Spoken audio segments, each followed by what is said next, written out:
The ECHO is the currency that is being introduced in the West African region among the ECOWAS countries. So we'll be analyzing the ECHO, and I'll be talking to a guest of mine today. I may be having two guests. There's one in pending. Hopefully he would call into the show. But for today's show, again, I have Mr. MJ Lawal. MJ Lawal, who was with me last week. He's from the NDC. He's also Suntrust Bank Vice President of Suntrust Bank. Lawal will be helping me break down the history behind the ECHO, what has happened over the years, and what it means, actually. What it means that we would be using the same currency within the ECOWAS zone. And we'll be looking at whether it's even a good idea or it's not a good idea. What are some of the economic implications? So today's show is going to be very technical. It's going to be very technical, but what we'll try to do is break it down to where the average person can understand. We would want to break it down to where the average person can understand. We'll be using a lot of numbers in this show, but I'll be explaining each of those numbers, and Mr. Lawal here would also be helping me explain the numbers. So if you recall, by the way, the way to get on this show is go to Facebook and like Loud Silence Radio and TV. Like Loud Silence Radio and TV, so that when we come online, you would be notified. Also, you can do the same on YouTube. Go to YouTube, search for Loud Silence Radio and TV, and subscribe, so that when Ghana Agenda comes on, or whether it's with all due respect, which is hosted by Kevin Taylor himself, that you are notified and you can come online. Also, sooner or later, soon, we would be opening this for advertisements. We'll be having companies that are interested in advertising on our shows to come in, and so that announcement will be coming soon. I think Kevin and the management team are working on that, and that will be announced sometime very soon. Now, for today's show, again, if you recall, during some time in December last year, which is I think December 21st, the president of Ivory Coast, Mr. Alassane Ouattara, made an announcement with the French president by him that they are going to switch the CFA franc and now call it ECHO. So that kind of got a lot of discussion going on. So many observations in the sub-region came up. Even the Ghanaian president released a statement, and I'm going to read that statement to you. The presidency of Ghana released a statement when Ouattara made the announcement. So we are going to look at whether, in fact, Ouattara should even be making that announcement, whether it is a good thing for Ghana to actually join the currency zone or the ECHO, and what the economic implications are. So today, the topic is Ghana ready for ECHO? We will look at what are the criteria Ghana have to meet to be ready for ECHO, and whether, in fact, we'll be assessing whether, in fact, Ghana is ready to join the zone. So let me first take the statement released by the Ghanaian president after the announcement was made. So the title of that statement, and I'm reading from Reuters, it says, Ghana wants to join new West African currency but ditches the euro peg. So what does that mean? We would also talk about what it means to say you are pegging your currency to ECHO. So it says Ghana's government said it is determined to join a West African currency that will replace the France-backed CFA francs as soon as next year in 8 regional countries. But it urged members of the currency union to ditch a planned peg to the euro. Ghana's adoption of the new currency, which is called the ECHO, would make it the bloc's largest economy ahead of neighbor. In other words, if we join this, automatically Ghana becomes the biggest economy ahead of Ivory Coast. Ghana is now part of the West Africa Economic and Monetary Union of mostly former French colonies that use the CFA franc and has its own currency, the CD. So in other words, currently, Ghana is now part of the West Africa Economic and Monetary Union. We want you to pay attention to that. What we are saying here is Ghana is not currently a member of the West Africa Economic and Monetary Union. So there is a West Africa Economic and Monetary Union that currently exists. These are the countries that use the CFA franc. We'll be talking about that in great details, and we'll be differentiating between that and another monetary union, which I will let my guests here break down for us. So going on with the story, it says, Ivory Coast President Alassane Ouattara and the French President Emmanuel Macron announced this month that West Africa's monetary union had agreed to cut some financial links with Paris that have underpinned the region's common currency since its creation, soon after World War II. Again, we'll go into the history of the currency, and you will see why, whether in fact Ouattara should be even doing what he's doing currently, and we'll see whether France still is messing with our currency or the currency within the Francophone countries or not. And then we'll look, and so continuing with the story, says, under the deal, Africa countries in the bloc will not have to keep half of their reserves in the French treasury, and French representatives will no longer sit on the currency union's board, which is a good thing. If they can do that, that is a wonderful thing. I think this is something that, you know, the presidents of Africa, the French Francophone speaking African countries has been advocating for a while. And understanding is that any country or president that stands to have this done in the past was either eliminated by, you know, coup d'etat or something else. So we in Ghana are determined to do whatever we can to enable us to join the member states of the UEMOA soon in the use of the ECHO, as we believe it will help remove trade and monetary barriers. Good things. This is a quote from President Akufo-Addo. However, the statement indicates that Ghana opposed plans to keep the ECHO pegged to the euro, urging regional authorities to work quickly towards adopting a flexible exchange rate regime. In other words, they want to be able to determine the value of the currency based on supply and demand, and not based on its relationship with another country's currency, which would have been the euro. The countries due to change from the CFA franc to the ECHO are Benin, Burkina Faso, Guinea-Bissau, Ivory Coast, Mali, Niger, Senegal, and Togo, all former French colonies except Guinea-Bissau. The group is aiming to have the new currency up and running by the end of 2020. Now, this is not the first time we've actually planned to swap currencies and call a new currency ECHO or adopt ECHO in the sub-region. This has been a goal since 2003, 2015, and it hasn't been met. So the question is, why can't we get our acts together, and what are some of the criteria? Why can't we migrate to this currency? Why can't we converge? What are the criteria? Who's meeting these criteria? Who's not meeting these criteria? I'm going to invite in my guest today, and then he's going to tell us a bit history. He's going to give us a bit of the history of ECHO or currencies within the sub-region, what the Francophones have done in the past and what the Anglophone has done. Welcome to the show today, and thanks for having you again, Mr. MJ Lauer. Thank you so much. Now, I know before we jump into all the details and you starting to give me the history, we also wanted to tell our listeners that we've had a bad news today.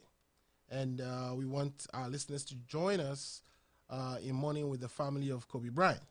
My understanding is we lost Kobe through a helicopter crash today. It's very sad. A lot of us who are basketball fans know the exploits of Kobe. Kobe has been a wonderful player, human being, and contributed to the community a lot. So we want to mourn with the family on this show. Having said that, now, Mr. Lauer, Have you watched any of the Kobe's games live yourself? Yes, I used to be Lakers fan Oh, really? from the one when I get to this country. So Okay, okay. it's really a very bad news. Were you fan? So you bought the number 8 jersey and you turned it to number? Is it number 24 afterwards? Number 23. Number 20. Was he 23 or 24? I think it's It was 23. 23. Okay, great. Yeah, you couldn't help now loving Kobe. I think we all did back in the early 2000s.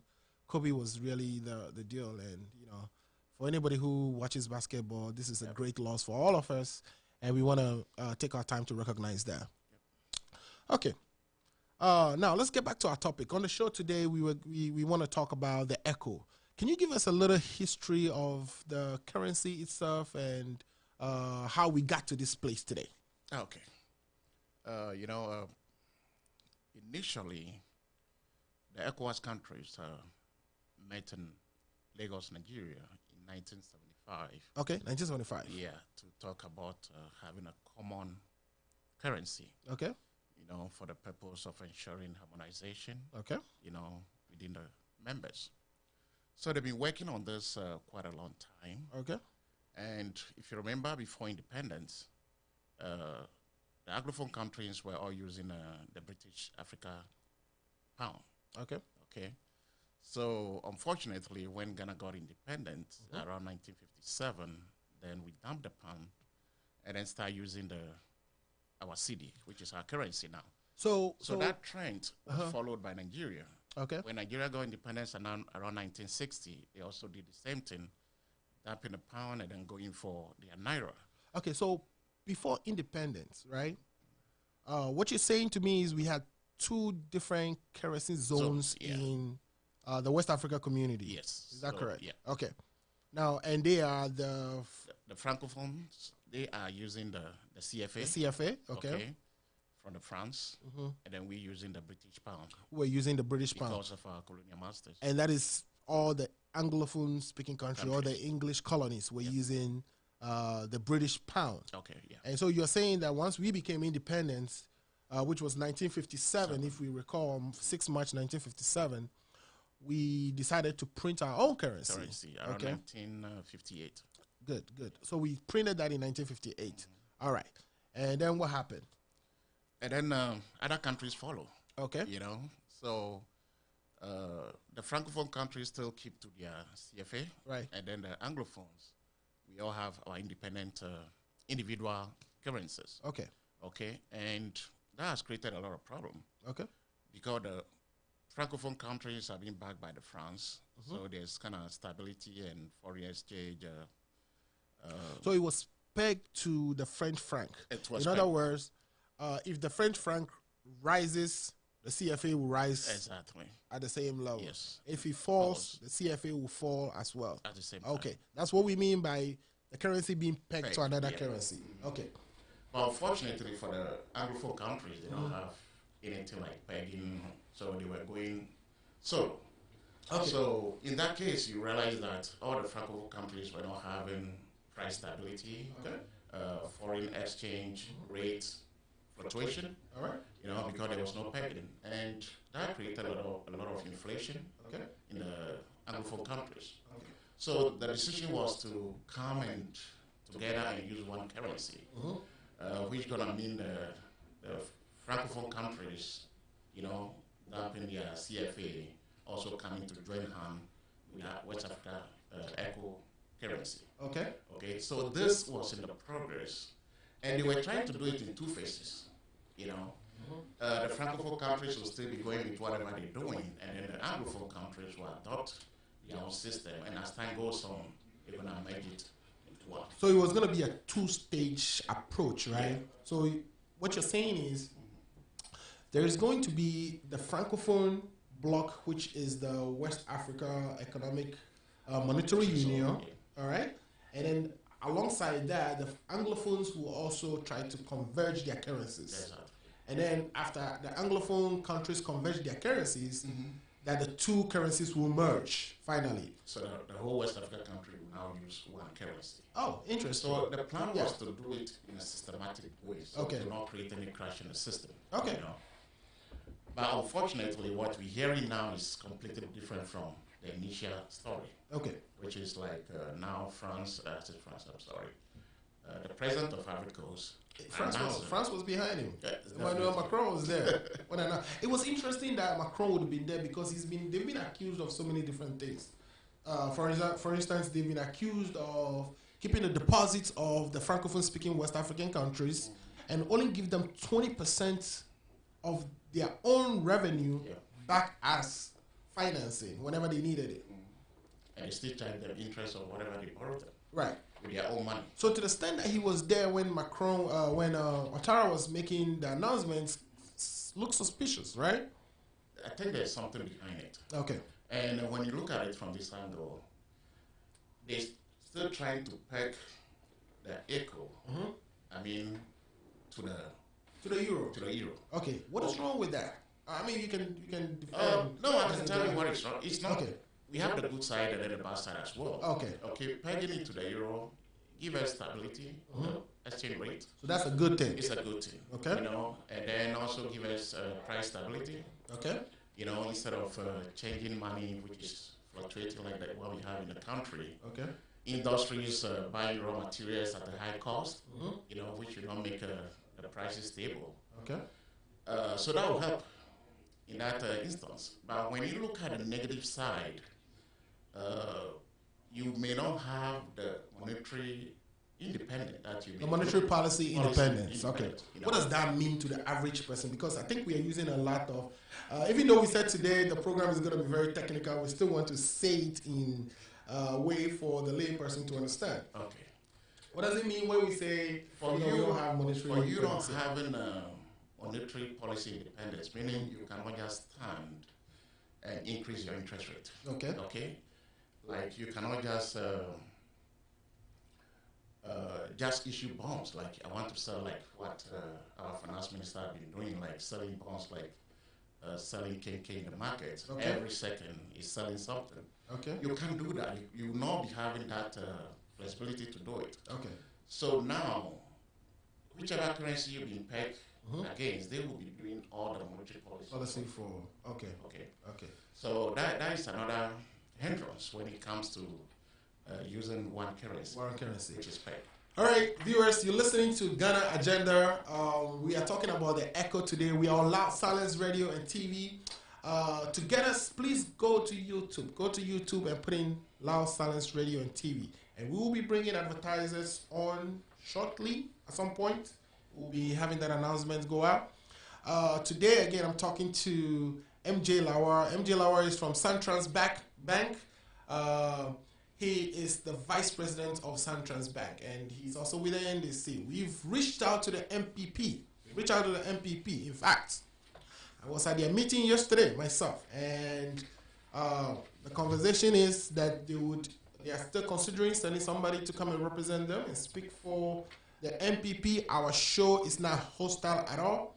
We are friendly. We want the political parties to, be here and be able to, provide their views, take their stance. Let people know where they stand. This is an election year. We want to bring every political party that is within the Washington, D.C. area, even if not in the Washington, D.C. area, but they can get their people to us. We are interested. We can bring them through a video conference if they are available. So tell your friend to tell your friend if there is a political party, or even if there are some economics, people who really understand how financial systems work for various governments within our sub-region who are interested in helping our show. We are calling on all to reach out to the show. Reach out, go to Loud Silence, Google Loud Silence Radio and TV. You see the address, you see Kevin's number, or the number for the show.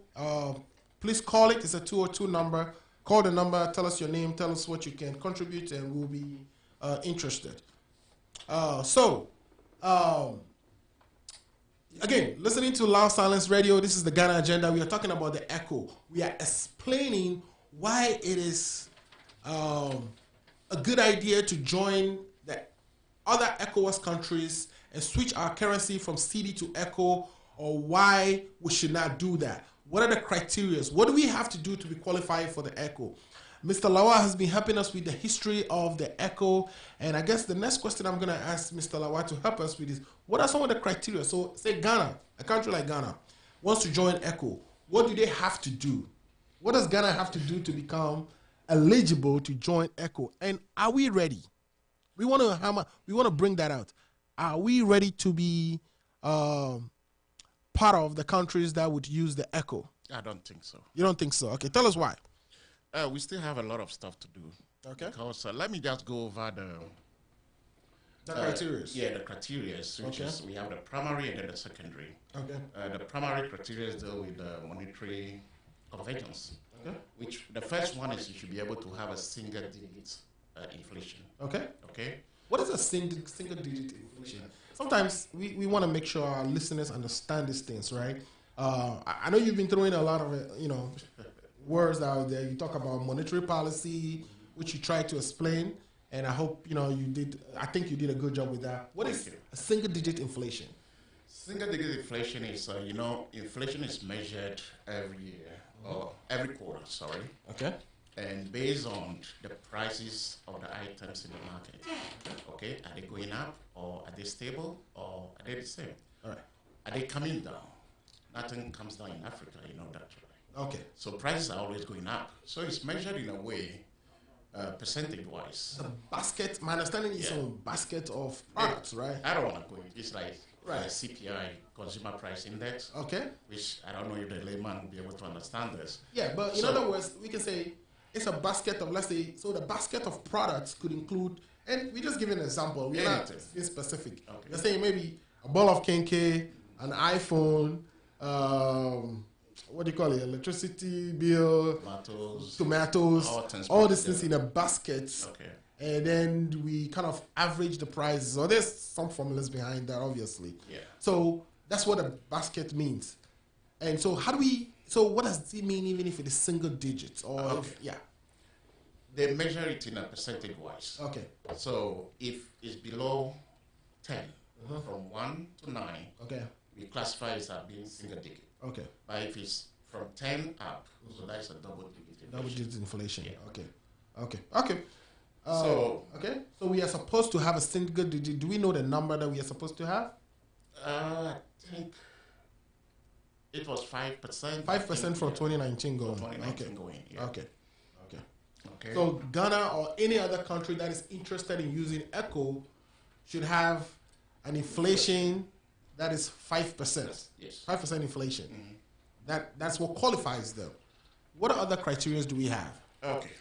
The second one is you ensure stability in a fiscal policy. Okay. By reducing budget deficit. Okay. To GDP by, let's say, 3% or less. Okay. Okay. And then the third one is you have to limit central bank financing of government budget deficit. Okay. So, and that is being attached to the previous tax revenue. Okay. Okay. They just want to make sure whatever you are spending, you are not using your tax revenue, on all government spending. Okay. At least you need to have some reserves. Okay. Okay. And then you also have to maintain at least 3 months of foreign exchange reserve. What does that mean? Okay. Foreign exchange reserve is something like you have a reserve to cater for your imports. Okay. Okay. So that you may not run into a deficit. So if you are not able to have a 3-month reserve, meaning your economic policy is not stable, or your financial stand is not all that stable. Okay. If I remember, the country formed a 40-member committee to look into Foreign exchange, Foreign exchange development committee. Why the foreign exchange is so fluctuating, not stable. And one of the excuses given was that, what do we call it? The World Bank limit them from getting into the reserves. Oh. So what they've been doing is they've been using the reserve to, make the price stable. Stabilize prices. Yeah. So if the IMF asks them not to use the reserve anymore, so in that case, there's a loophole, and that is why we have the foreign exchange going up. Okay. But initially, the IMF was not been looking into all these things, so they've been supporting the foreign exchange with the reserve that they are not supposed to use. So that is why we see the foreign exchange going up. I think there's going to be a show where we actually talk about the foreign exchange. These are very good points, and we want to keep that in mind. So when we come back on maybe a week from today or a couple of weeks from today, we'll take that as a topic and break it down. So you can give us all the details on that. But you did mention, so far you mentioned inflation. Are those all these the ones you've mentioned? Are they the only? No, those are the primary criteria. Those are the primary criteria. Okay. And then we have the secondary, which is. Now let me ask you before you go to the secondary. What are the primary criteria supposed to do? So, I mean, why the primary? Yeah. The primary is basically on monetary convergence. Okay, to make sure your economy is strong. So that in case you adopt the money, the other, you'll not be putting too much pressure on the other countries. So if your financial position is not strong, you're going to be affecting the other countries. The other countries, if we all use the same currency. So they have to make sure your monetary position is very strong compared to that of Nigeria and Sierra Leone. And that makes sense, right? Yeah. That makes a lot of sense. So if you're not able to meet those primary criteria and then we put you into the same criteria with other countries that are meeting the criteria, it's going to give us a problem. I'll give you an instance of the euro. Where France, where Spain, Greece, and other countries were having problems. I think they called them the pigs then. Exactly. Portugal, Italy, Greece, and Spain. Four countries. They were having problems. Meanwhile, Germany and France, they were kind of cool. Because they have a very big economy. So Italy, Spain, they couldn't stand it. So we don't want the same to happen to the ecosystem. Great. So I know you say we are going to use VAR today at some point, right? We're using VAR. Again, the football fans, we are not talking about the VAR where we go and replay, the game to see who has committed a foul or not. But this VAR you mentioned. You want to tell us a little bit about it? I know we would have, the VAR, as what you told me in the background was, is the structure, so matter of fact, it's actually XVAR, right? It's a structural vector autoregressive model that, was used by Simon Haven to conduct an analysis of countries' readiness to be convergent or use the same currency. And as a result of that, we were gonna show some things afterwards where we will see why Greece, Portugal, and all these other countries may not necessarily be the ideal convergence areas, but Germany and France were.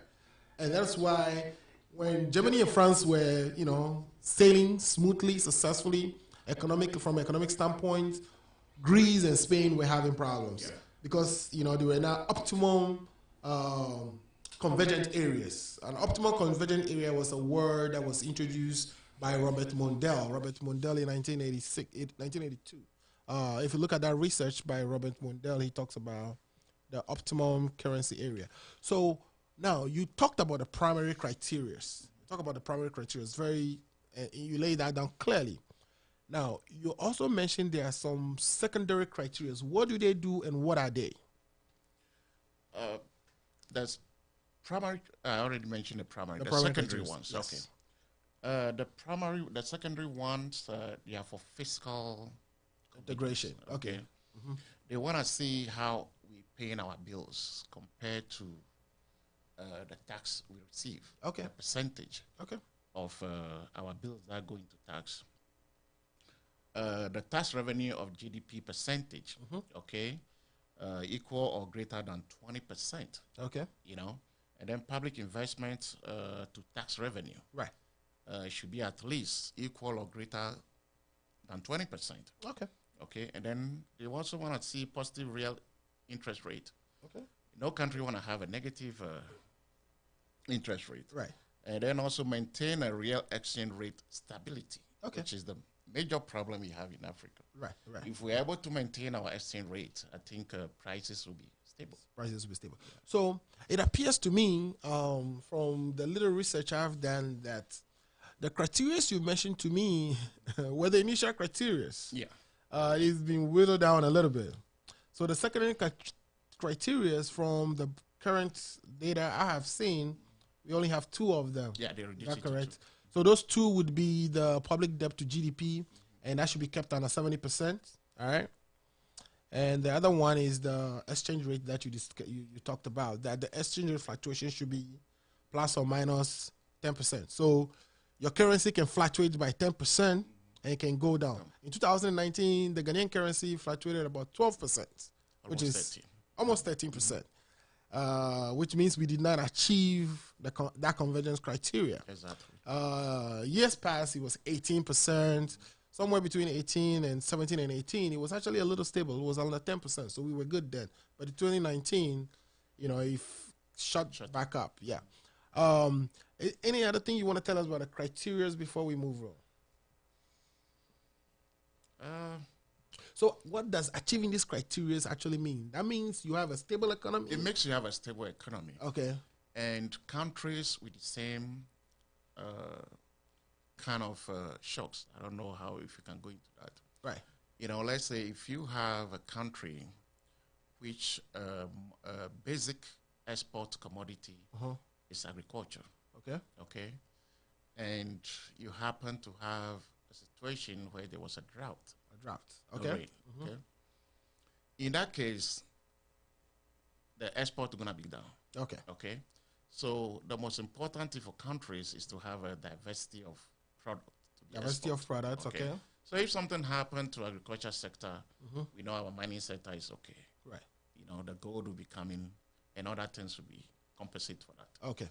So it will be very important for most African countries to diversify their exports. Okay. Okay, so that we don't depend solely on one product. Yeah, okay. Because that can affect us a lot. Right. So also, my understanding is that there has to be mobility of factors of production. Yeah. Mobility of factors of production. Mobility of factors of production. This is too big a word for me. It is, in a sense that when you're using one currency, and then there's a labor in, let's say, labor shortage in Ghana. Right. Meanwhile, Nigeria has a lot of people who don't have a job. Okay. So we should be free. They should be free to move from Nigeria to Ghana and work. But we speak different countries. So here's the thing, right? So I guess what you are describing is analyzing the convergence criteria for the Anglophone-speaking countries. Okay. Anglophone countries, right? Okay. In other words, Ghana, Nigeria, Liberia, Sierra Leone, and what else? Either Guinea or so. I think Guinea is part of that too.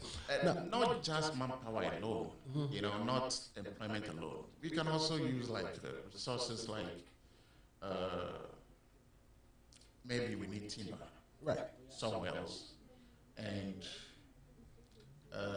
we have a lot of cocoa in Ghana. Okay. Nigeria has cocoa as well. There are some other countries in Africa that don't have it. Right. Okay. And I know Nigeria is putting up a chocolate factory. Right. So Ghana should be able to take their cocoa and sell it to Nigeria freely. Free without any hindrance or anything whatsoever. Okay. So we should be prepared to trade within or among ourselves. Right. Instead of trading with the European partners. Okay. And unfortunately, they have been deciding the prices for us. Okay. Instead of deciding our own price. Let me ask you 2 questions in one, right? The reason I was talking about, you talking about that what you were saying was addressing the Anglophone countries is that if I don't speak French, right, and I'm also one of the factors of production, how mobile am I going from Ghana to Togo if demand for labor has increased in Togo, but there's unemployment in Ghana? That is a very good question. Right. I know companies should probably find a way of doing that. Okay. Or maybe government to put put something in place. Right. Whereby if there's a language barrier, we should be able to utilize that avenue to get that. So the need for speaking French in Ghana is becoming, or should become something we target as well. It was a mistake we made. Ghana should have made French speaking. Should have made French one of the countries. Compulsory language in schools, especially the high schools. Okay. So that at least we can have the fundamentals like come, go, all those things. We should be able to understand basic business language in French. Okay. Yeah. Okay. And the second aspect of my question, which again we'll delve into, is you're talking about, you mentioned that when we produce cocoa in Ghana, that we are able to send it to Nigeria. Nigeria, who currently has a chocolate factory. All right. How is the African Continental Trade Agreement helping that? Or what role do you see that agreement playing? Since that agreement is about to be implemented this year, and this is the same year that we are thinking of, converging and using ECHO, how is that helpful? Let me tell you this. Right. When it comes to ECOWAS coming to agreement, right, they don't monitor to see if it's working or not. Okay. They've adopted free movement. Okay. Along the borderline. All right. Go to Togo. Okay. There's no free movement. Go to Benin. Go to Nigeria. We still harass our brothers. Right. Why are you crossing? Why are you doing this? Nigeria actually just shut down their border to the rest of their neighbors. Exactly. Not in compliance with ECOWAS. Okay. When they asked the president, he said they are doing it for their own interests. Right. So I don't see trade working smoothly. Okay. Unless they want to enforce some of the laws. Okay. But if they don't want to enforce it, or they are not willing to enforce the law, it will work. Okay. Hey, ladies and gentlemen, thanks again for watching us, listening to us. Tell a friend to tell a friend that Ghana Agenda is on Loud Silence Radio and TV live. YouTube. You can also catch us live on Facebook. As I've mentioned earlier, we are interested in bringing other people on the show. The number to call if you have the background and you think you have the ability to come and contribute positively to our show is 202-7. We're having a little technical issues. All right. So the number to call is 202-751-8769. 202-751-8769. If you want to join the show and contribute to the show, soon we would be opening the line at some point and take a call or two. We wouldn't do too much. We just want one or two calls. Now, I've been talking to Mr. MJ Lawal. MJ has been helping us break down ECHO. He's been helping us break down whether we are eligible, ready to join ECHO. So you've mentioned all the criteria, right? We'll go to a break very shortly. But before we go to a break, 10 minutes will be on a break. Before we go to a break, tell us whether Ghana is ready to join ECHO. Based on the criteria you've mentioned, as of today, looking at 2019, 2020, are we in a position to join ECHO? So for our president to say that we are ready for ECHO, but we don't want it pegged to euro, can you unpack that for us and tell us whether we are ready to join and whether pegging it to euro is a good or a bad thing? Based on the numbers here, I don't think we are ready to join. Okay.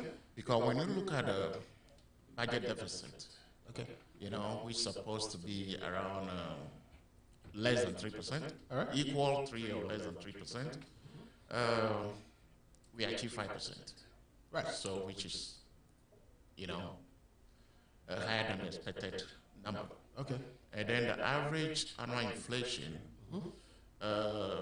we're at 12%. And actually it's supposed to be 10%, less than or equal to 10%. Well, and then look at the going forward, it should be 10%. Going forward should be 10%. Okay. Okay. Okay. I think they try to limit some of the stuff because they realize most of the countries are not meeting the criteria. Okay. Okay. I don't support that in any way. Okay. Okay. And then when you go to like central bank financing, we are at 14%. Okay. It's supposed to be less than 10%. All right. Okay. And then when you come to the secondary criteria, which is public deficits compared to GDP, Right. Should be less than or equal to 70%. Okay. Okay. All right. I think we achieved that one. Okay. Okay. And then the nominal exchange rate variation, which should be plus or minus 10, we did not achieve it. We did not achieve it. Yeah, 14%. So there are other countries that are achieving these criteria, correct? Yeah, there are countries like, should I say Sierra Leone, based on individual stuff. Gambia, I think Gambia. Well, I've seen Togo, which is interesting. Our neighbor. The reason why Our neighbor Togo. it's strange. Right. It's because of the currency they are using. Okay.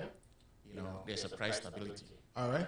And there's no such type of exchange rate fluctuation that we have in Ghana. Okay. Because of their currency again. All right. So, why is that though? Is it because their currency is pegged to the euro? Because it's pegged to the euro. So is it a good thing for us to say we want to peg our currency? I've already said this. There's a good side and there's a bad side to it. Okay. The good thing is you have a fixed or stable price. Because factories will not be struggling for foreign exchange to other stuff. Okay. And the more they struggle, the more the prices go up. Yeah. The demand and supply factor play into it. Right. And as I said, the bad side of it is you don't have your financial independence. Okay. Whereby you'll be able to decide to increase the interest rate or maybe to ease the system or whatever you want to do to the economy. You can't do that. Okay.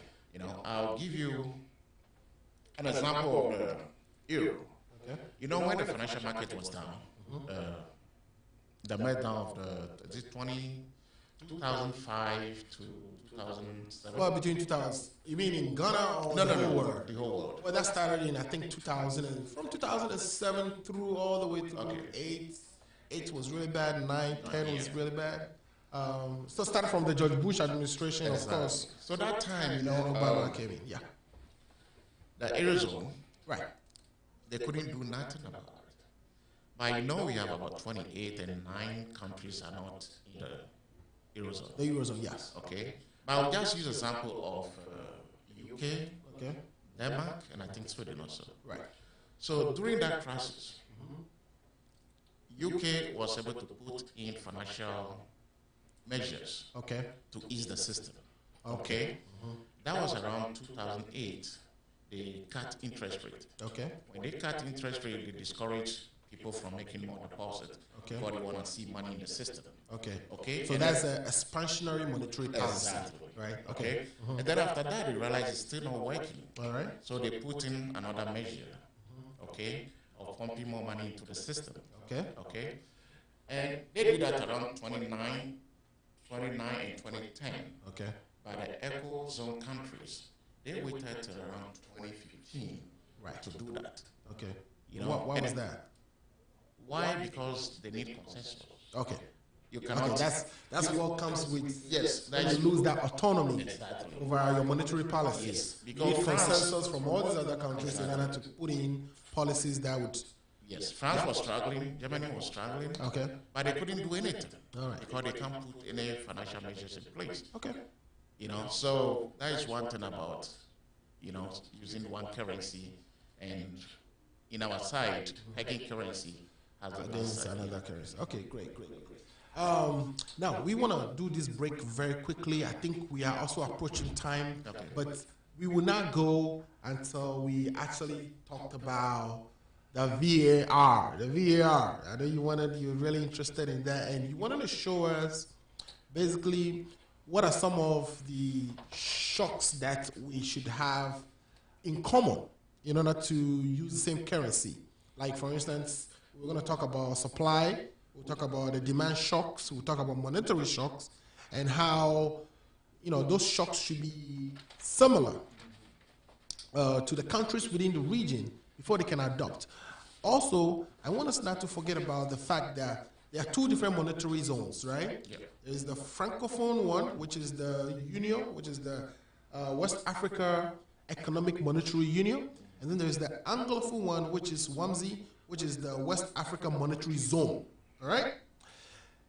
So we want to see, why would it be that Ouattara, who is the leader of the WAMU, which is the West Africa Economic Monetary Union, would make an announcement that would imply that he would, intend to bind all the other countries that are not in that zone, because that zone already have a currency that they use. And I want you to also explain to us why our president, knowing very well that we are a member of the West Africa Monetary Zone, not the WAMU, we are part of WAMSI. Why would he say we are ready to join them, when in fact we can have the WAMU make decision for WAMSI? All right? So when we come back from break, I want you to break all that down for us. Again, listeners, you're watching Ghana Agenda on Loud Silence Radio and TV. We are coming live from Washington, D.C. Metro studio. We are waiting for all the other political parties who want to contribute to this program to call us. The number they should reach us on will be 202-751-8769. If you want to watch us, please go to Facebook Live. If you're already watching us, we've talked about the echo, we talked about the history, we talked about how when, after independence, that we had two monetary zones. Prior to independence, we have the Anglophone countries using the British pound, the West Africa British pound, and Francophone countries using the CFA. The CFA survived independence and continued to today. Now, the Anglophone countries started printing their own currency once they become independent. And so, when ECOWAS was formed in 1975, the objective was to bring all its member countries back to using the same currency. The way they were going to do it is two steps. The first step would be that the Anglophone countries form a monetary zone of their own, which they did. It's called the WAMSI. They actually even formed an exchange, a way to, we call it the West African Clearing House or so, which is supposed to be how transactions are cleared. Now they changed the name of the clearing house to WAMI, which is the West African Monetary Institute. The institute is supposed to do all the research and the proposals for how the currency is adopted, how we in the Anglophone area converge our currencies. Bear in mind, that hasn't happened yet. The WAMSI hasn't converged their currency yet, but the French, Francophone-speaking CFA countries, the leader of that group, which is the WAMU, went and made an announcement with the French president that they are just going to arbitrarily take the CFA and switch the name to ECO. That wasn't the agreement. That was not what ECOWAS agreed on. The presidents of ECOWAS countries did not agree on that. What they agreed on was, it's going to be two steps. First step, the Anglophone countries converge their country, first of all, follow a monetary zone, which they did, but converge their currencies. Once their currencies are converged, then we will find a way to converge the CFA and the new Anglophone-speaking currency, and then call the two combined currencies ECO. There has to be certain fundamental economic indicators, or what we call, economic indicators, for these countries to be, what we call an optimum convergence area. In other words, certain things have to be common within those countries. Yes, how they run their economics, they run their countries, for them to be convergence ready. We are going to look into that. We are using what we call a structural vector autoregressive model to analyze that. Stay tuned, don't go anywhere. This is going to get very technical very quickly, but we will break it down to where you can understand. We are taking a quick break. When we come back, we'll continue with our discussion. I have with me here Mr. MJ Lawa, and my name is Alfred Amuzu. I'm your host for the Ghana Agenda on Loud Silence Radio.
Africa's French-speaking countries make up the West African Monetary Union.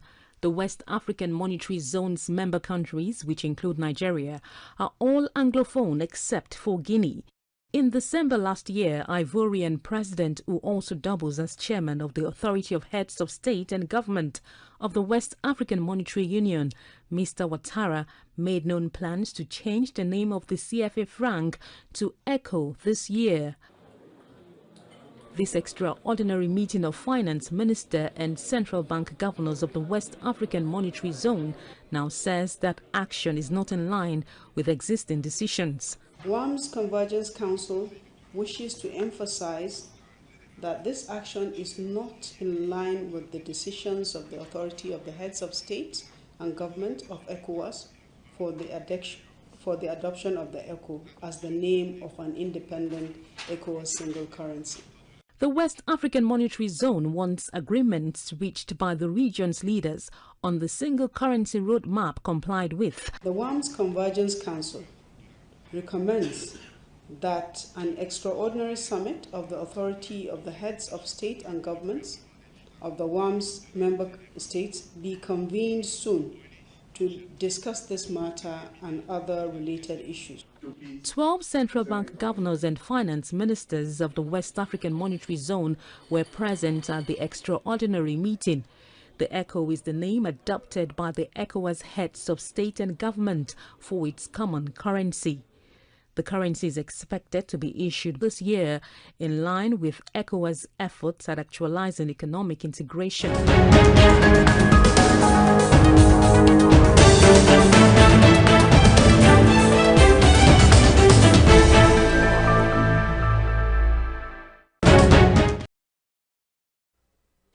All right, welcome back to Ghana Agenda on Loud Silence Radio. Welcome back to Loud Silence on Ghana Agenda on Loud Silence Radio. What I'm going to do now is I'll pick a few. If anybody wants to contribute to the show, please call the number 202-751-8769. I know I mixed one call already.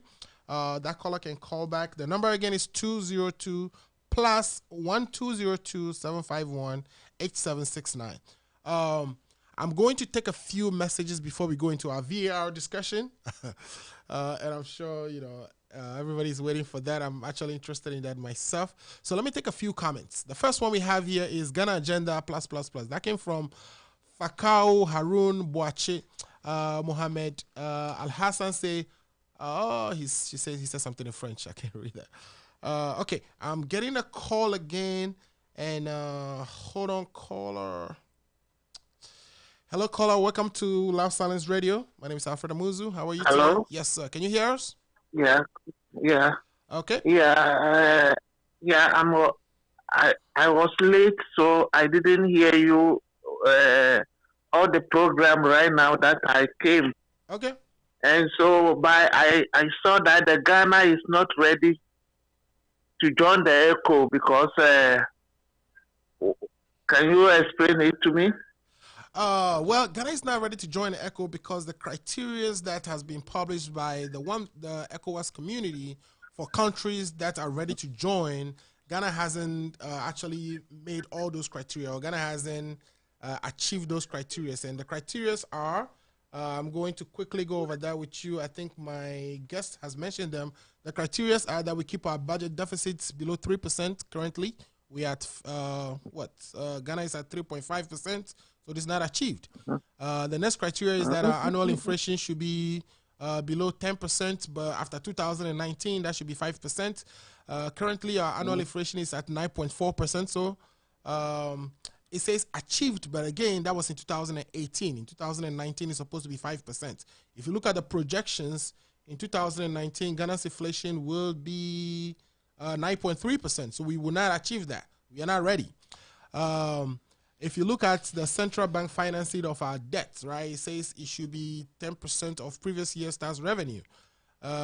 We've achieved that one. Then if you go into the secondary criteria, there are a few things there that we've achieved as well. So there are things that Ghana is supposed to do before we are eligible to join the monetary zone, but we have not done that. And those are the ones I just Okay. mentioned to you.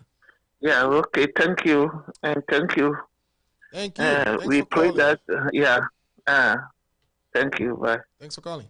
Right. So that was a really interesting question, and Yep. I hope I'm able to summarize that for him very quickly. Now let's go back to our messages. So Abdul Ganu Ishak Musa say, "Hi, good for Ghana." Francis Sigan, ladies and gentlemen, let us welcome Loud Silence Radio and Network. No challenger. No challenger. We know that. We are the best. Look, we are shaping the agenda now. The things we talk about is carried on, by other journalists in Ghana. We've been seeing it. We've been seeing where their conversation has been changing. Some of them are saying they will do one issue shows. That's us. We are the ones who are pioneering one issue shows. We take one issue at a day, we break it down, we make it understandable to the common person. So thanks for recognizing that. Tell a friend to join us on Ghana Agenda or Loud Silence Radio and TV network. Yakubu Haruna say, Echo, we are not interested simply. Oh, well, hey, listen. If we go Echo, it's going to simplify a lot of things. Cost of doing transaction will be gone, all right? It's beneficial. There's been research after research that says converging our currency will be better for us. So you say we are not interested. I say we are interested. What do you say? We are interested. Okay. But we need to meet the criteria. Okay. And also not to hasten to this. Okay. And other countries that also have to meet the criteria before they join. Okay. And my advice would be, if we only have 2 or 3 countries meeting the criteria, they should start. Yeah, that's what has been actually said. They should start so that the rest will, pick up and join. And prior to them joining, Okay. if there's any bottleneck on the way, we should be able to address them. Okay. So it's something we should look up to. We all want to be part of the Echo as soon as we can. Alberto Poku say, well, good for current world history. We are blessed in Ghana. Good. Thanks for recognizing that. Seth Agbleck says, I can't hear it on the radio app, just music. Oh, okay. So we will look into that, Seth. We will look into that. But in the meantime, if you can switch to YouTube or Facebook, that would be great. Switch to YouTube or Facebook. Seth again say, please visit for us. Seth, we hear you. We would work on that. And then Seth, again, you made a lot of comments. Thanks, Seth, for contributing a lot. He says, we would like to listen while we do other things. Okay, we hear that. We'll take that into consideration. Chanate say, if we know that we are joining the Echo soon, then why the rush in printing the new 100 and 200 notes? Maybe I'll let you take that. I don't even know how to go about it. Okay. I don't want it to sound political. Okay. I think it was a complete waste of money. It was complete waste of money. Yes. Okay.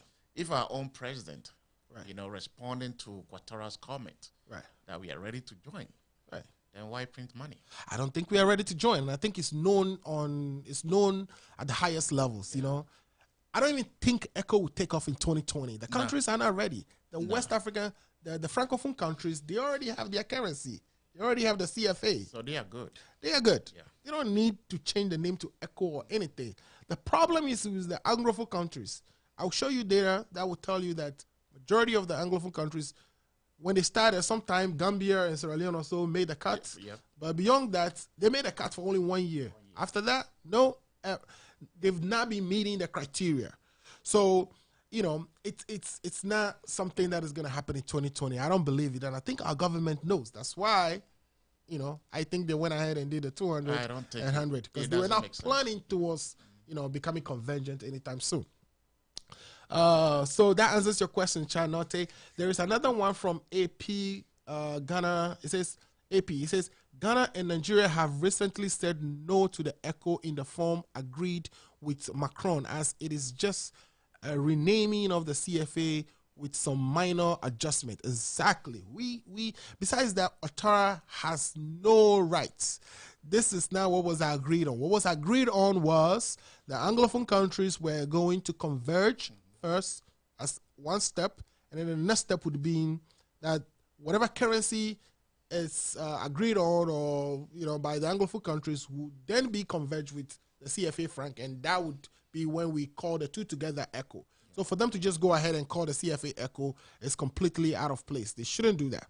And I don't know why our president would have even, or our presidency would even release a statement saying they agree with it. It makes no sense. And then go back to Nigeria, because an emergency meeting was called by the WAMSI right after that.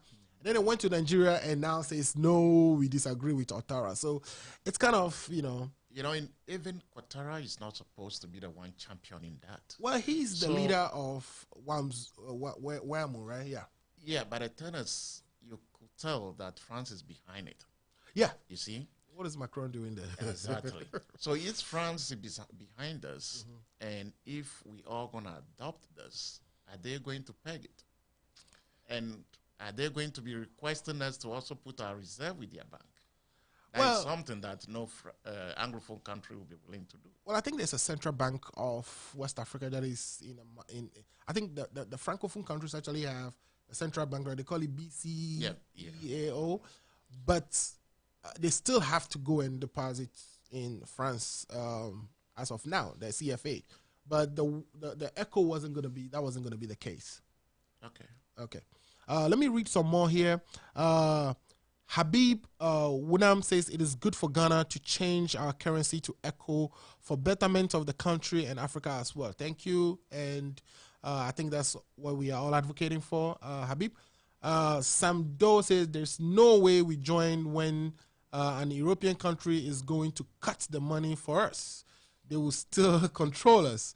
Dr. Nkrumah's job will be meaningless. Exactly, But the thing is, in this case, when we join, remember, let's take our first step as Anglophone countries, converge our economies, and we can make the next step, which would be converging with the Francophone countries. And at which point, France will not be cutting our money. I think we'll be doing our own cutting.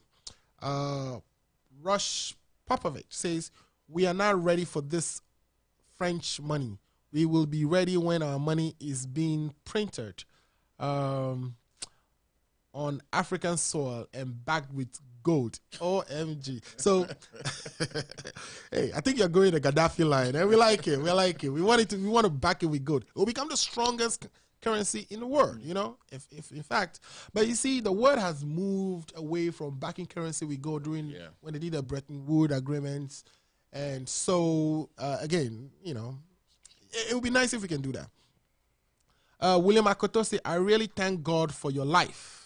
Thank you too. Keep praying for us. God loves you and he cares for you. All right. So William is praying for us a lot, and that is a good thing. Thank you. Yeah, we thank William. Thanks for all your prayers.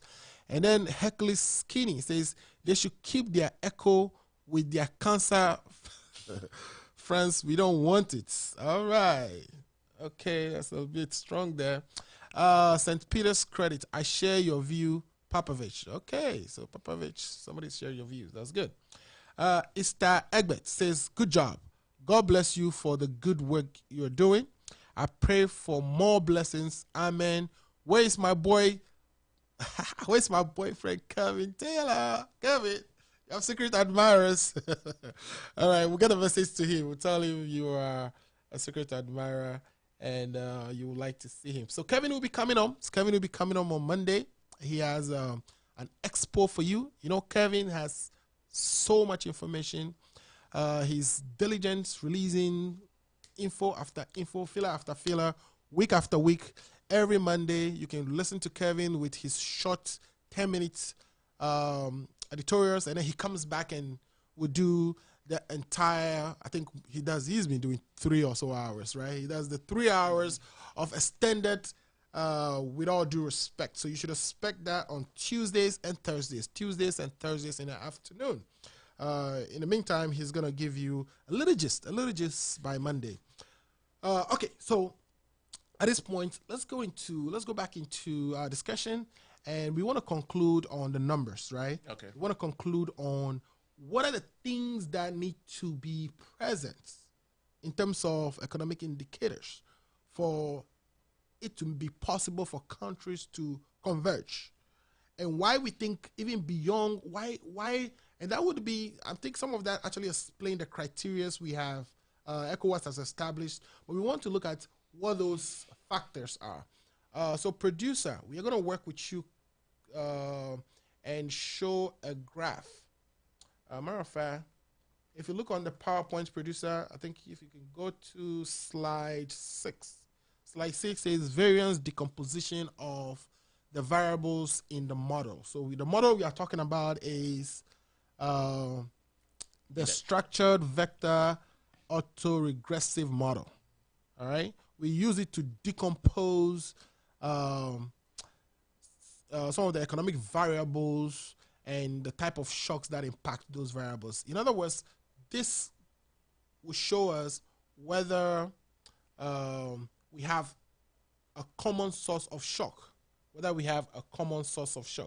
So, producer, if you are on slide 6 for me, slide 6. As soon as slide 6 comes, you can start talking about it. Let me share this with you as well. Okay, so you can take it over.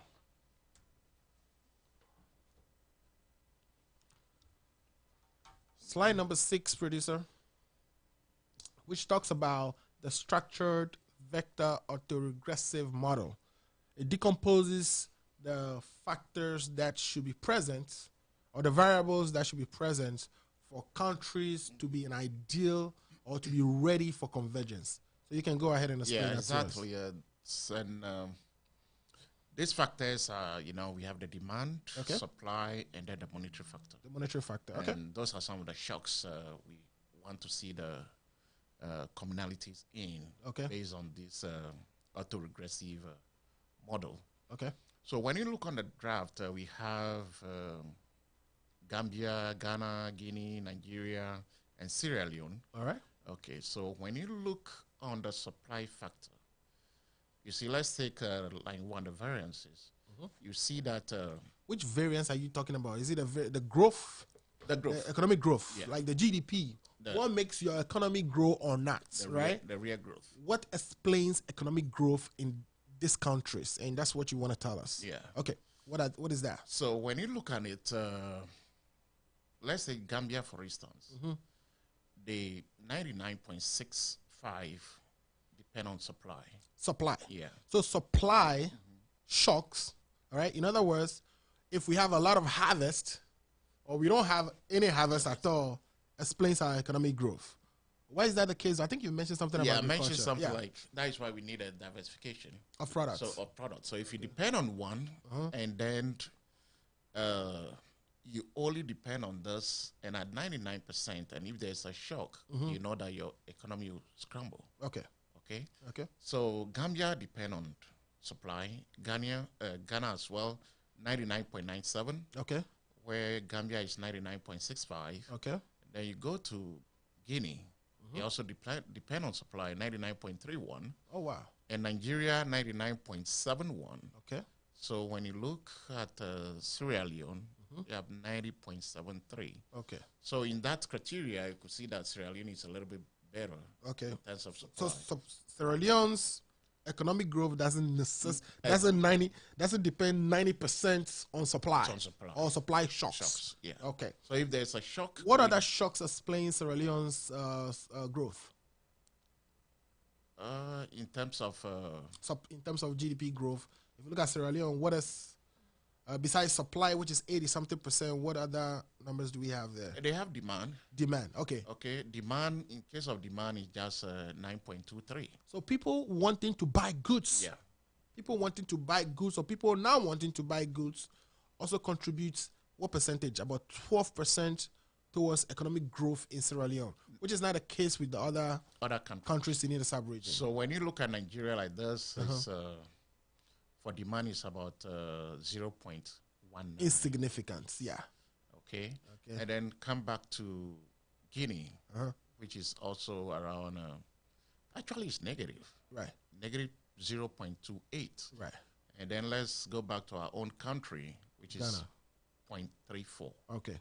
Okay. So essentially, for GDP growth or for real growth, all right, variations in real growth, supply is one source of shock. all the countries those, within the Anglophone speaking West Africa. Yeah. Okay. Now, let's talk about the other one. What else do you have there? We also have, let's look at the variance for the real exchange rate. Okay, this is the currency. This is what Ghana formed the FS committee for. So if currencies will go up and down, you want to tell us the variables or the shocks that will impact that. Okay, tell us, what are they? So when you look at Gambia, they're at, let me see, 0.425. And in Ghana, we at 1.908. Guinea. What are you calling? Is that demand? Is that supply? What exact? What shock impacts currency fluctuation the most? Okay, that is a good question. Because when it comes to currency fluctuation, your monetary policies play a very good role. Okay. Okay. So these variances we are looking at will be part of maybe our interest rate. Okay. Okay. Maybe we did not put some measures in place well. Okay. Our reserve, okay, not enough to support import. Okay. Okay. And then it also based on demand and supply of the foreign exchange. Okay. So those are the variances we are looking at. Okay. So when you look at, let me see, Sierra Leone, you know, that is a 0.04. Okay. Which when you compare to Ghana, which is about 0.09, it's a little bit higher compared to that of Sierra Leone. Okay. Okay. So let's move on to like the variances decomposition of price changes. Price changes. Like okay. how often that price That's change, inflation. Inflation. That's inflation, yeah. You know, in those Anglophone countries. Right. So let's go back quickly to, can I take a quick look at this? Okay. So as far as the exchange rate is concerned, you are saying demand is the dominant factor, dominant shock. Because if I'm looking at Gambia, it looks like in the first month's projection, 99% of their currency fluctuation is dependent on demand. Yeah. And so you come to Ghana, 97% is dependent on, matter of fact, let me see. Ghana has 96%. Nigeria has about 97%. Well, Nigeria has 99%. Yeah. Sierra Leone has 85%. And don't forget demand. That is demand. So demand, that means demand push inflation. Yeah, if we want more products from maybe overseas, we need, of course, to go and exchange currency. Yeah. And that is what has been driving the fluctuations. And don't forget, Nigeria is the largest economy. Right. So they also depend more on foreign currency than any other country. Right. So these two variables you talked about, you talk about the variances in exchange rates, right? Yeah. And the variances in real GDP growth or real growth. We know that the variances in growth is impacted by supply. The variances in exchange rates is impacted by demand. Dominant by demand. And then the last one you wanted to talk to us about is the variance discomposition of price changes, which is inflation. Which is inflation. Okay. Okay. So when you look, let me see, the monetary aspect of it. Right. Okay. You can see that Gambia, they at 89.86. Okay. And then when you look at Ghana, which is 1.183. And then when you go to Guinea, for monetary, you're looking at 3.57. Okay. And then Nigeria, you're looking around 95.6. Okay. And then Sierra Leone, you're looking around, I think 84.0. Okay. So what we are saying is that they are all over the place as far as so the let price me is analyze concerned. this to you into details. Okay. What it means is the price changes in all these countries are not in uniform. Okay. So in a real sense, they are not. If you want to use the VAR based on this, which I think that is what the Eurozone used to come out with. Whether they are ready for convergence or not. Yeah. There are regional requirements to make sure that these countries are really ready in order to avoid common shocks or not common shocks. So this is what they use. When you look at the price differences, you could see that some countries are doing better than others. Right. So when we can compare this to our Francophone countries, you will see the variance. Right. That they are far better off than the Anglophone. So they are more, they've been convenient. So it's like post-ETS or post they've already converged. So, and they are under the same monetary policy, pretty much coordinating their fiscal policy as well. So you could see where they will have similarities in the source of shock. Yeah. But you are saying that we have similarities in two sources of shock, right? Yeah. But the other variable, which is the price, they are all over the place. For instance, countries like Sierra Leone, countries like Guinea and Gambia have different numbers, right? And that is what you're supposed to look into. Right. If you are going to use the same currency. Right. I don't want to buy Kenke in Togo. Right. For maybe 2 cities or 2 eco. Okay. And then come to Ghana and get the same KK for 5 Ghana. Yeah, that doesn't make sense. So we have to make sure we achieve price stability. Okay. Before we can converge. And that's why the criteria were pulled up. Okay. All right. So, ladies and gentlemen, I'm going to take a few more messages, and we will bring the show to an end. Sometimes this shows run so fast, it surprises me. There's just 2 messages more. It says, Echo versus dollar, what is your advice? What is your advice on that? And this is coming from Ebenezer Ajay. I wish US will allow us to use it. Hey, you can. That is a very good question. Let's go back to Liberia. Right, Liberia. When Liberia was using the dollar. Right. And those days, Liberia used to be like every place. All the hustlers want to go and start life from there, fly to another place, because of price stability and the currency as well. So, dollar would have been great, but I don't think the owners will allow us to. But they would allow you. If you want to use your currency, we can stand up, we can get up today and peg the Ghanaian currency to dollar if we want. We can peg it to rate, but it makes us lose, again, like you said, we lose the monetary policy autonomy. We don't make our own monetary policies no more. The United States will make that for us, which is why we wouldn't necessarily want to just jump and use the dollar. Okay, I think the president knows about the echo currency, but chose to print 100 Ghana cedis and 200 Ghana cedis. God bless Kevin Taylor. Kevin, God bless you. All right, that's coming from Humado Sichope Humado. Thanks for your message. Now, so far we've discussed a lot. We've broken down a lot of information. We went through the history of the currencies prior to independence. We talk about after independence, what survived, which currencies did not survive. We talk about forming the ECOWAS itself in 1975. And then, of course, I think Cape Verde, right, joined in 1976. Well, Mauritania actually left in 2000. I don't know why they left. And then we also talked about, what are the criteria for countries that, first of all, we talked about, what monetary zones remain after independence, and how do we get convergence? What steps are involved? And we say there are 2 steps. First step is Anglophone countries find their currency, they converge, and then merge with the Francophone countries. And then, so that was the plan. So Ouattara going to make that announcement on the 21st December with the French president that they are changing the name of the CFA was completely wrong. He shouldn't have done that.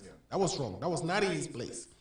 And that our president following up with a statement that, he agrees and wants to join was also a mistake. And then he going back to Nigeria, or sending the finance minister back to Nigeria to meet with a Nigerian counterpart, Zenith, who was in the video you saw, was the right thing to do, to call out Ouattara's mistake.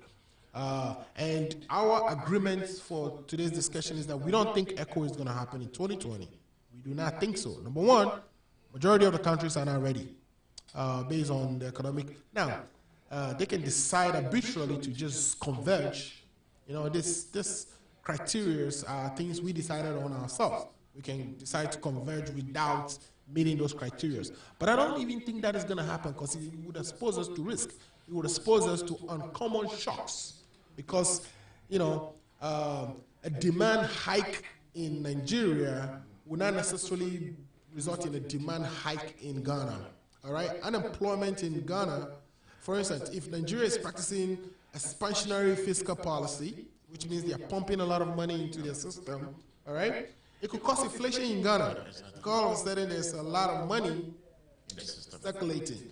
So these are the things we have to watch out for. And based on these criteria, and we use the analysis done by Stephen Harvey, Simon Harvey. It's not Stephen Harvey. Simon Harvey and we read the results to you. We analyzed the results. So yeah, that's where we are. It's been great. Is that the last thing you want to say? No, let people know about this as well.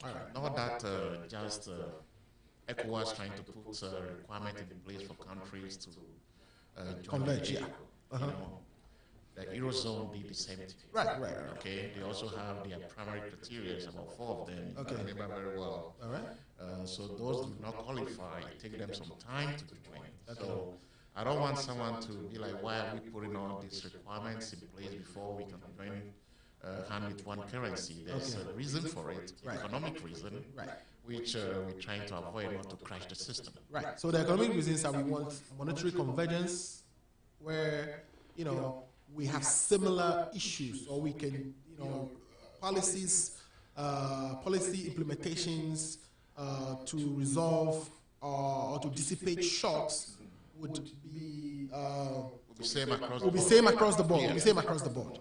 That is why we have these convergence criteria to bring our economies to a state where we can converge them. Converging without getting to meet those criteria will be disastrous for all of us. Absolutely. All right, Mr. MJ Lauer, you don't fail to surprise. You always come with some good stuff for us, and we appreciate that. So, Mr. Lauer is from SunTrust Bank. He's the vice president. I'm sure he's doing a very good job there. If you have any financial needs and you're in the DMV area, I think Mr. Lauer is the man to talk to. Now, we want other people to come to the program and contribute. We have given our number. Our number again is +202-751-8769. +202-751-8769. Please join us next week. Next week we'll be talking about why the city fluctuates. Why the city fluctuates. I think we've given a little bit of insight into that today, where we talk about demand. We consume too much goods from outside. This is why Nigeria closed their border.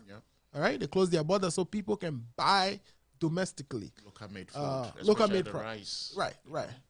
Now, that is called protectionism, all right, because you're protecting your economy from other countries from bringing their product to you. It's not a good thing. It's not good because other countries can retaliate as well. They can retaliate. They can, stop your product from coming into their country. And that is not good for anybody. So we are not advocating what Nigeria did, but we want to break this down for your understanding. So next week, we'll be delving deep into why the currency fluctuates. We would also be looking at the banking sector crisis in Ghana. It would have to be either we will start a piece of it next week, or we would defer it to a week after next, and then we'll bring about GMPC. GMPC is a project that we are actually tackling, so we're going to bring GMPC one more time. There's another comment here that says, keep the fire burning, listening live from Qatar. Thanks for listening. That's Salifu Moro. Thanks for listening, Salifu Moro. We appreciate. Tell a friend to tell a friend. My name is Alfred Amuzu. You are watching the Ghana Agenda on Loud Silence Radio.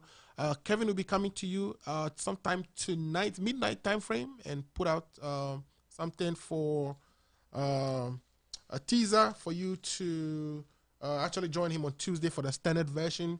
Now, we would be interested in advertisements. If you are a company and you want to advertise on our program, please reach out to 202-751-8769. 202-751-8769. Thanks for watching. Tell a friend to tell a friend. Ghana Agenda is on. If you haven't caught all the discussions today, please go back and replay it. We want you to replay. We want your messages in the bottom. For those who couldn't get it in the app, we'll be working on that as well. Thank you. God bless you. And tell a friend to tell a friend. Ghana Agenda is on the Loud Silence Radio. And help me saying a big thanks to our guest today, Mr. MJ Lauer from the NDC and SunTrust Bank. Thank you. Thank you.